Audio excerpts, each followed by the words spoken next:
Hey YouTube, what's going on? ZeroMagnumX. It's been quite a while since I got some content up. That's because I did get my shoulder operated on, so it's still in recovery process, but I couldn't help but bring you this really fun deck I piloted at the Dragon Ball Super preliminary events going on.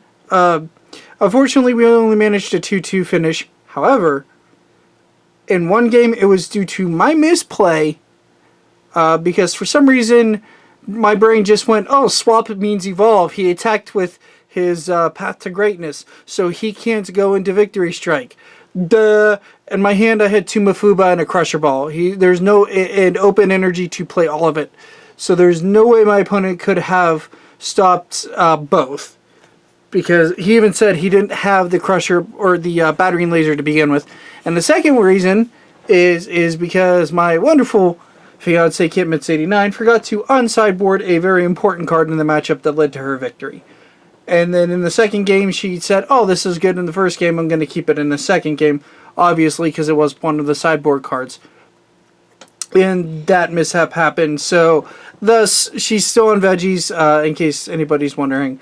And thus it led to me eventually losing in an unfortunate circumstance. I probably could have navigated the match better, but given I built the deck, I kind of knew what she had in it, and just kind of played around it a little bit because I helped her make it. Not that it's like prior knowledge, but top 8 people always kind of know, I think, what their opponents are playing in higher caliber events, so whatever.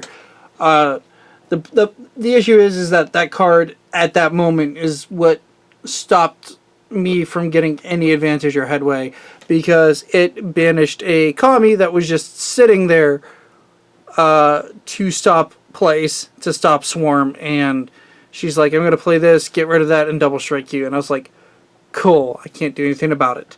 Anyway, without further ado, we're going to get to the deck. It did manage to beat a red Kid Goku deck. I still think this is Janemba's favorite against Kid Goku. It doesn't matter how many cards they have in their hand, you're milling them. So you just kind of sit back, stop like some of their small attacks, not really have a board, and just kind of win that way. So we all know what this Janemba does. He mills people. In card game terms, that means take cards from the top of the deck and send them to the graveyard or discard pile. So he swings, I draw a card, they send to their discard pile. So that's our primary win win condition, is this guy, along with other cards that accelerate that. Alright, we only played 2 Saki. I'll explain why in a moment here. This card, before I was like, oh, you have to play 4 ofs because it's good for the mono blue version, blah blah blah, and I convinced myself into that, and I was wrong, because everything is in this leader, and this is just like helping you get there. 3 Childish Heart, this card's a little bit more important and a little better because it has barrier, and it's pretty beefy at 1900 for a 3-drop, so it kind of contends with everybody within that space to just attack in. And then, it, like, you know, it's same stats as Path to Greatness. Okay, 3 Agent Destruction Janemba. This I all think is pretty standard. Some people run 4. This is a mill 3, but it doesn't interact with your opponent's cards. And I wanted more control. So in hindsight, I probably would have done like a 2 and 4. 3 Demon Sword Janemba. This card was MVP all day. Like, it's just, oh, you have that stupid thing, yeah, warp it, get it out of the way, and then just proceed on our mill game plan. Like, this card was nuts. I wish I would have played a 4th over this thing, because this thing never came up once. Okay, so now we run into the interesting part of the deck, which is the blue-yellow. So running 4 of the Aegis Janemba. This is mostly an energy. So if you have it, it is blue-yellow energy. You set this turn 1, and you're like, either go or swing with Janemba, mill 2, I draw, pass. And that's the entire point of this card. Because that early in the game, they're not really going to be hammering you for damage. You know, they might get like an attack or double strike crit. That's like presumably the best they can do, and if they're wasting all that time early on, you're like, cool, you got it out of the way. You wasted like a card or 2 cards in your hand to make sure you got that crit double strike on whatever strategy you might be using. We're fine here. or hey, take a card from my life, add it to my hand, give me a resource. It varies. The main reason we play the blue-yellow package is because of this guy. He has a rival and blocker, so he is a pseudo-negate. We run about, including this guy, 15 or so negates, including leader ability, and we'll get to those, or ways to like disrupt our opponent. This is the only one that's in the combo step, but he's still really good. He has blocker. You have a blue and yellow guy in combo area. Pay 1 yellow, play him, stun one of their guys down, so you exhaust it, rest it, whatever this game uses, and then he has blocker. So it's like, all right, we'll combo. Maybe I'll still take the damage because I'm combo blue yellow. Blah. Play this guy.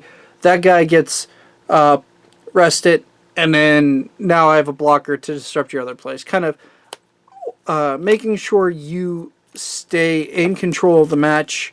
And he has 20k. I swung with this guy a lot, actually, more than I thought I would. Because 20k for 1 energy just to attack threats is wonderful. And I played this often like their turn 1. Because they'd play like something small, and it does great against like anybody trying Scuffle Time or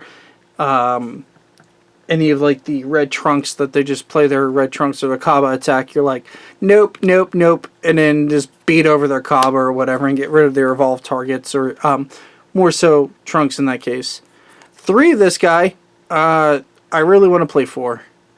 He was incredible all weekend. Oh, by the way, all these guys mill defensively. Like this one, like the Bojacks, when you play them, they mill an opponent's card. So it's just like get rid of another card, get rid of another card. And you kind of speed up the clock while playing defensively. This guy is just a negate on a body. It's a better Roshi. Like it's a 10k body that can snap back against things. It mills and it costs 1 most of the time. Because you're mauling hard to get into one of your dual colors, and then presumably, hopefully, one of these. For Senzu Bean, this is standard. I don't have to explain Senzu Bean at this point, I believe. Only 4 pseudo super combos. This is the difference between this version of the deck and other versions, is they run 8. I ran the red one to be fancy because I like the colors and I'm stupid. But probably play the Cell one over this in case they do put out the Cell guy from your hand to get rid of it. But like, I'll get rid of your pseudo combo with the certain Frieza, and then he has like crit or something. This guy has barrier, which is pretty cool. I don't know if the Cell has barrier. I don't remember, but I chose barrier over crit because 20k that they can't just hit with like an explosive Sengoku or something. 4 super combo. Pretty self-explanatory. Standard in every deck that can run them. 2 Raging Spirit Son Gohan. This card's good for snapback plays, especially against like veggies and stuff. If they might get aggressive with Kaba, some do. So you never know, and you just be like, play this, stop your Kaba. Oh, you're either going to attack this and put your other guy in rest mode, which saves you from hitting me for damage, or you're going to let this live, and then he gets to smack you back. 2 of this card. This was okay.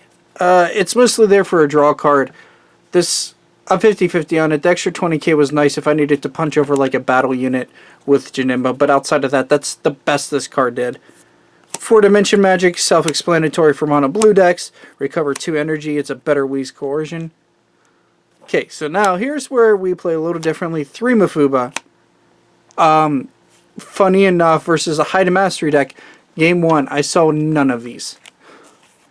And I run 3. I had to up it to 4 to find them. I might main deck 4. Because of the Victory Strike deck being everywhere. This and Crusher Ball are MVPs. Like, you want to stop Hide and Mastery right here. They go into Hide and Mastery, and they just swing, you're like, alright, Mafuba. Or you can just regular negate them, and they're like, Battering Laser, and you're like, cool, now on your second attack, Mafuba. So it's a great utility card. It works in so many different ways. Crusher Ball, because Victory Strike doesn't have Deflect. This bad card that I thought might come in handy and should have just been a 3rd Crusher Ball. And 1 Unyielding Trucks because we're blue. Alright, now we're going to get to the side deck real quick. The side deck's like the most loose 15 cards I've ever played, but I didn't really know what to pick, so I kind of went with the spread. 2 Kami, probably should have been 3. It is what it is. Another Childish Heart Janemba. In case we faced like another mill deck, we just took out our nonsense cards that would hurt us, like our pseudo super combo and stuff, and we would just go more mill. So if they're still playing their pseudo combos and stuff, we just win the mill game that way. Another Demon Sword Janemba for that same reason, and then 2 Saki Demons to help with that package.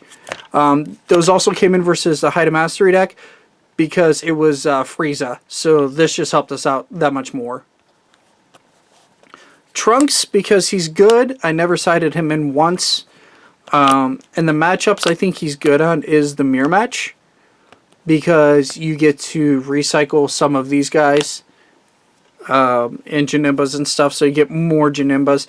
And then he's a 20k threat to punch in, and if you're trying to actually kill your opponent's Janemba deck or whatever, ta-da, or you make them waste cards or whatever, or their negates. So you just kind of get there. I don't know if I like him per se, but I'm sure he comes up in some matchups. Our 4th Mufuba, which should be main decked. That card's incredible right now. 2, we gotta respect Shugesh. 1 should have been something else on the side completely. These were the most questionable choices coming up. Was this guy, these 2, Yajirobe. In theory, he's good, but probably if you're gonna play something like this, maybe do the Kai that has barrier. Because, yeah, the revenge is scary, but it still can buy you a time against Victory Strike because they can't tap it down. And you're like, play this, now go. And they're like, oh, well, I attack with Victory Strike. And you're like, good, block. So they can't get through. So I think that would be better. And then 1 that was supposed to be good versus Kid Goku, but never came up. Probably going to take that out too. Anyway, like I said, this is my approach to the blue-yellow Janemba list. I hope you guys like the deck profile, and I'll do my best to come up with more content in the future. And take care and have a good one, YouTube. Later, everybody.